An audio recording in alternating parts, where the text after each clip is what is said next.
Welcome back, ladies and gentlemen. This is of the Steel Guitar Podcast. One thing that I did forget to mention is that the name of this podcast was recommended to me by a friend who I actually game with online.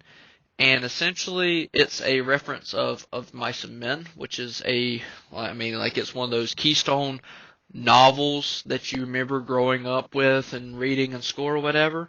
And yeah, since I'm an English major, I thought it would be a kind of a little Easter egg, essentially, of a name. So, all right, so episode one just got done with, and this is going to be the follow-up episode to that, episode two, working title in progress. Could put that as the title.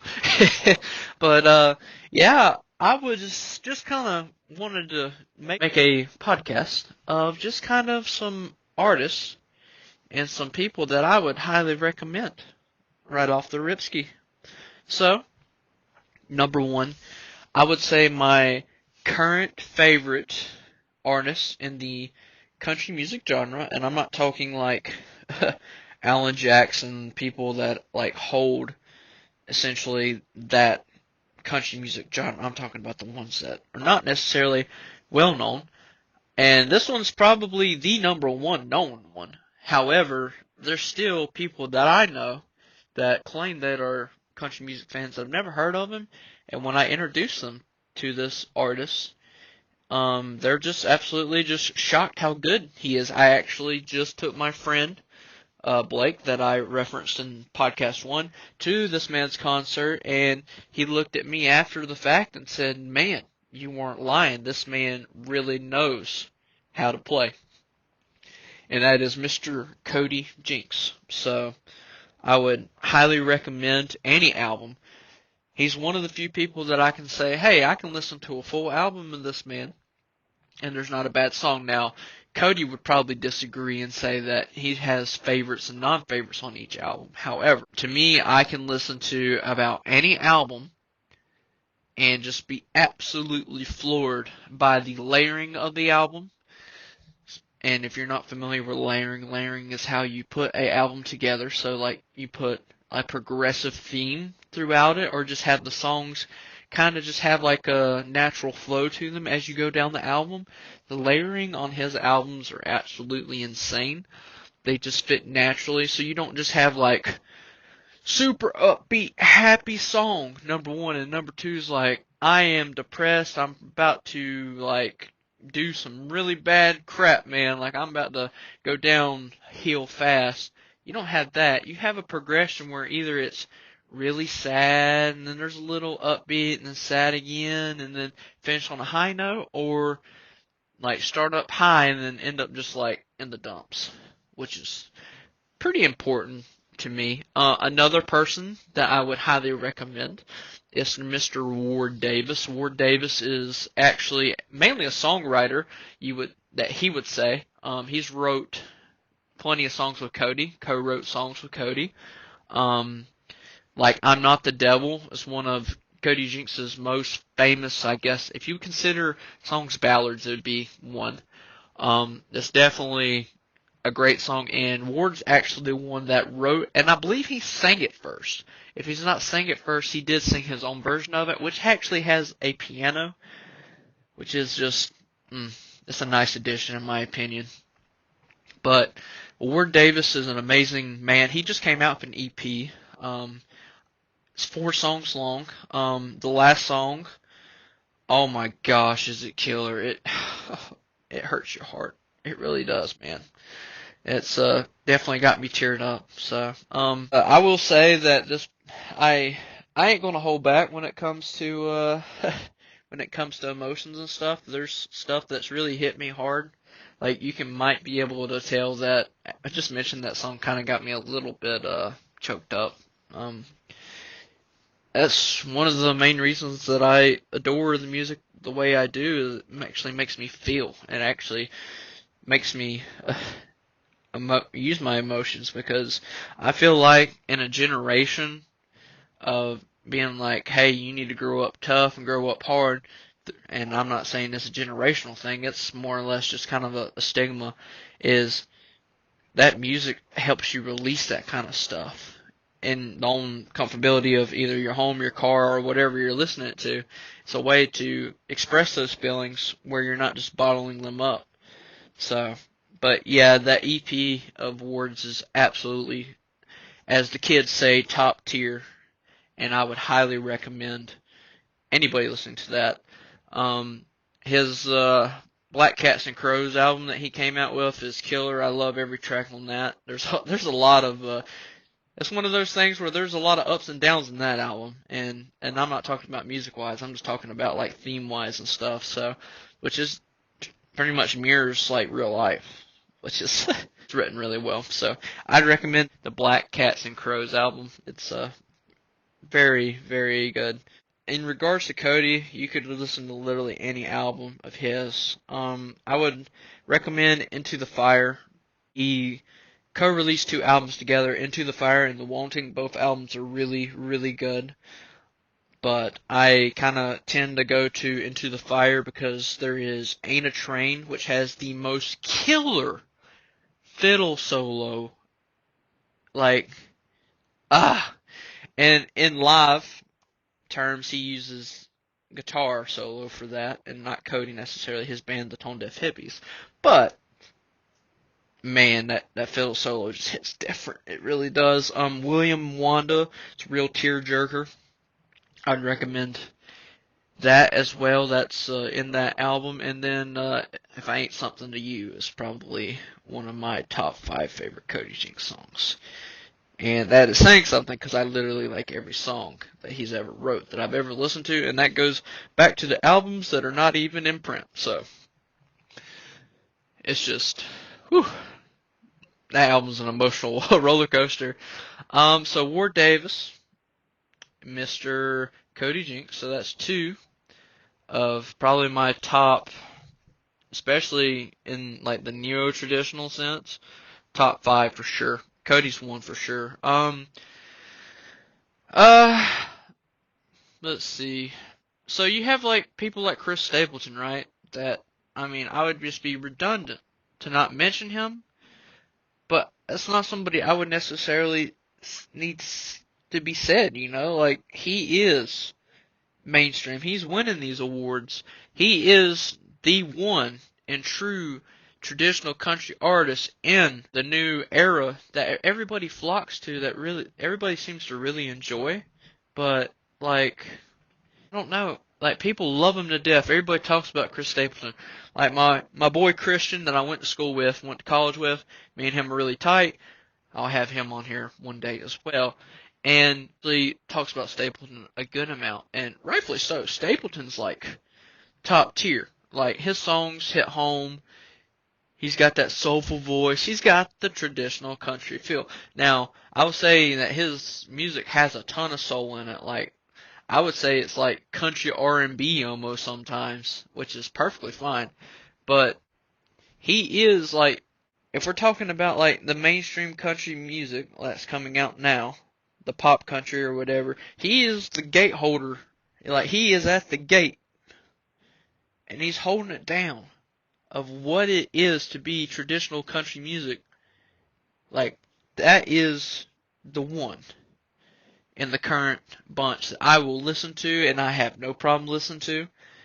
And then you got people like Eric Church and Luke Combs that are, now Luke Combs is kind of iffy sometimes, bear with me, but they are closer to what it should be country music wise. You know what I'm saying? Like, they tend to be more on the right line than the wrong. And then you got, you know, the others, and I won't even name them because you can, all you have to do is turn the radio on, and you can tell them. I mean, I'd be also redundant not to say Cody Johnson. He's kind of had a pretty good radio run here lately with his newest album, the double album Human, and that album is absolutely killer.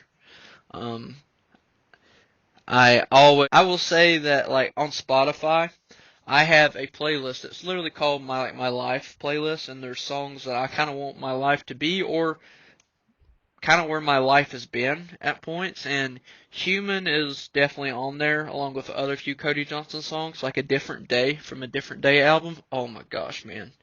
that's probably the song that I feel like it sums up my life the best. But yeah, Cody Johnson is another great person to listen to, and most people know of him. Muscadine Bloodline. So this is a fun one. I really like them, especially Dispatch to 16th Avenue. That's the one I'm thinking of. That album, and that's the cover song as well.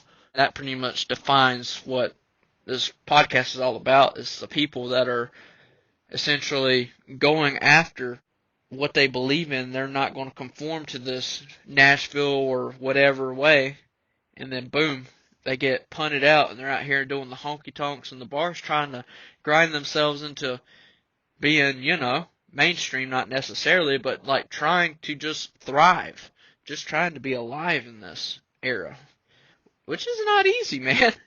It's not easy to be anything right now. It's like there's so much content when it comes out to anything. Like if you're into gaming and you want to become a streamer, or you want to become a YouTuber or whatever, you have so much competition.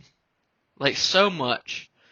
And you really have to diversify yourself and really stand out to be able to be, essentially, not necessarily a star, but just make it. If that's what you want to do with your life, you have to stand out.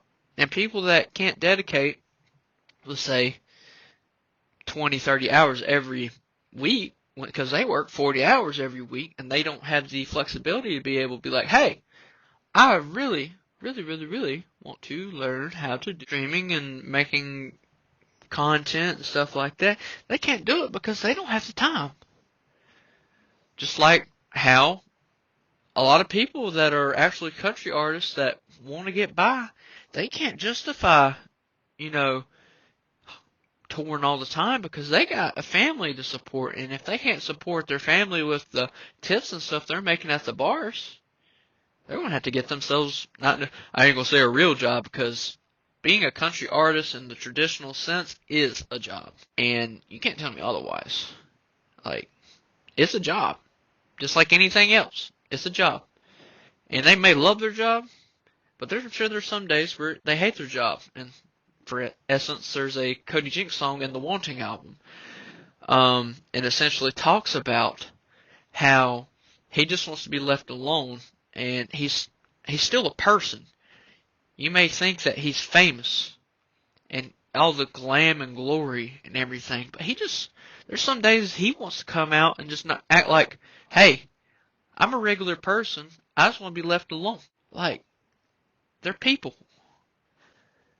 Anyways, Muscadine Bloodline's another good one. They actually came to my college and did a live tour with Ashley McBride, which was really well done. It was an outside concert right at the, essentially we had a fountain at the school, and yeah, it was great, and that's how I found them. And I followed them ever since, and that Dispatch to 16th Avenue album, the layering on it is amazing. At the end of every song, there's like a tune going at the end of the track, and then it blends into the next song, so it feels like just a complete album.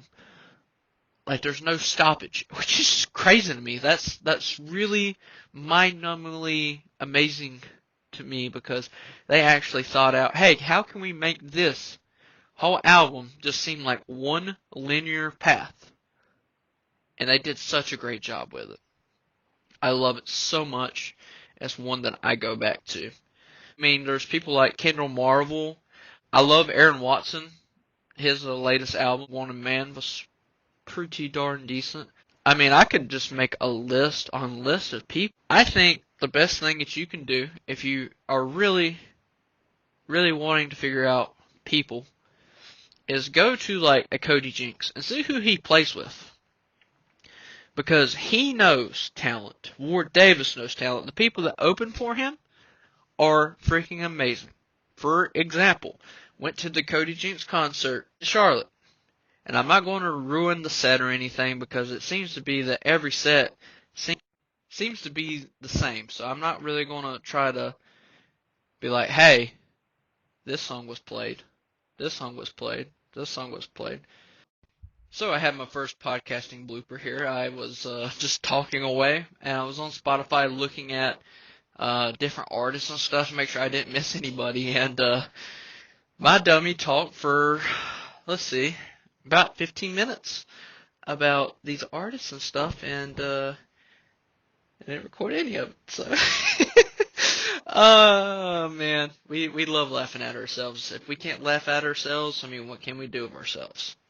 But I could just name off multiple artists like Casper McWade. He does the Unraveled album.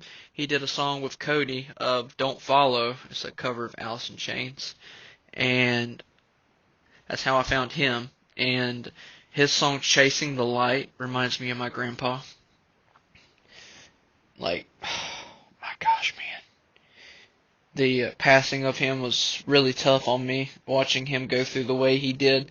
My grandpa had a really rare lung condition. Essentially, his whole body shut down. It wasn't even his lungs that actually killed him, ironically. It was his liver from all the medications that he took over his life. And, yeah, that was an interesting turn of events. But that song was always hit me deep.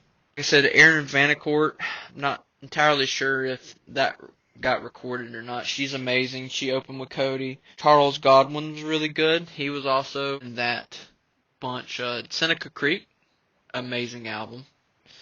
Amazing. Or it may just be Seneca, but yeah, that album's really, really good. Daryl Dodd, another guy that I found through Cody. They did a live album that's no longer in circulation from Lukenbach. It's really good. Daryl Dodd himself's pretty funny. He's kind of like that humorous guy. Has a little bit of good tones to it. Zach Bryan usually comes up. He's one of those ones that's pretty well known. And I mean, Warren Zevers, another great one. A very soulful voice. Does a cover of Simple Man. His acoustic cover album is absolutely amazing. I could not ask for a better album in regards to acoustic covers. He does a Colt 45 cover in that, which is actually kind of interesting. It's done really well. So, man, like I said, I could just go on and on about different artists that I could recommend and different albums and stuff. But the good thing is, I'm not really going to have to do that very much because, hey, I plan on having some of these guys on and talking about their music so you become fans of them. Now, I don't know how the crap that we're going to get to the point we're going to get to it, but I don't know how we're going to make it. That's where you guys are going to have to come in and let me know who y'all support and who y'all want to hear from, and I'm going to do my best to, I know I can get somebody on here. I want to be the one there for you to teach you about new albums coming up, but I don't want to have to sit here and tell you what about the whole thing, like go through the whole thing and listen to it with you guys, which would be cool. I honestly think the best thrill of country music is when someone releases a new album and that first time you listen to it, that first time. Because when you listen to it for the first time, you're like, okay, that's a good song. Oh my gosh, man, this song's so relatable. It's so good. It hits home. Now that is where the true country music, hits hard. You're like, when you feel it in your soul, you're like, that's one thing that I kind of, envious of is, people hearing, let's say, Ward Davis for the first time. I've used Cody so much. They hear Black Cats and Crows album, right? Hear it for the first time, you only hear that album for the first time once. And after that, you hear it again. And I'm not saying it loses any appeal or anything as you listen to it, but that first time when you hear it, it's just like, it floors you. And that's why I always look forward to a new release from people. Like the Vanacourt coming out on my birthday on July 21st, and I pre-ordered it. I cannot wait to hear that full album, because that one single that she's released so far, stellar. Cody's new album that's coming out hopefully in August or October, that he told us about the concert, and he showed us the first single that probably is going to be the cover song of the album, which is so that album comes out, I'll be listening to that album for like weeks, 4 to 5 weeks. Plug it into the car CD player and let it roll. Just let it keep going. Let it keep going. I only hear an album for the first time once, but even better than that is hearing the artist for the first time. Like I told you the story about me hearing Cody and him kind of revitalizing my love of country music. You only hear that once. That's it. No other shot, no other chance that you'll ever be like, wow, I just found this new artist and this man's first song I've ever heard. I love it, adore it, I love him, he's going to be one of my favorites. You only get that once. And that's the experience that I want for you guys the most. I want to be able to recommend, but like people like that, like Billy Strings, bluegrass artists, like people that are just making this really killer music, really emotional music. And once, and you're like, that's my guy, that's my dude, and you go to the concert. Like, there's so many firsts when it comes to country music, but that one time when you hear that one song from that one artist you've never heard of, and you hear it, and you're like, I love him, I will follow his career, he's my dude, I will not give up on him. That is one of the true pillars of country music to me, which we will talk about, hopefully, with artists, guests, down the road. So, alright, so this is my recommendation. This has been back-to-back, so I did 1 and 2 back-to-back. So 3 and 4 will probably be done back-to-back on Wednesday. So Sundays, I might be able to record an episode 3 on some days. And I might do a thing where, like, I'm traveling down the road with, the boys or whatever, and we're talking about country music.